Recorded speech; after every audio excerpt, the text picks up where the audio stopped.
実家の婿は、朝6時になると父を起こす。8時になると母を起こす。二人が仕事で起きる時間を覚えたようだ。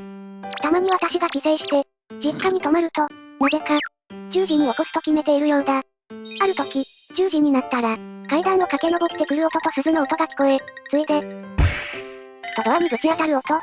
ドアは閉まってないと思い込んでいたらしい。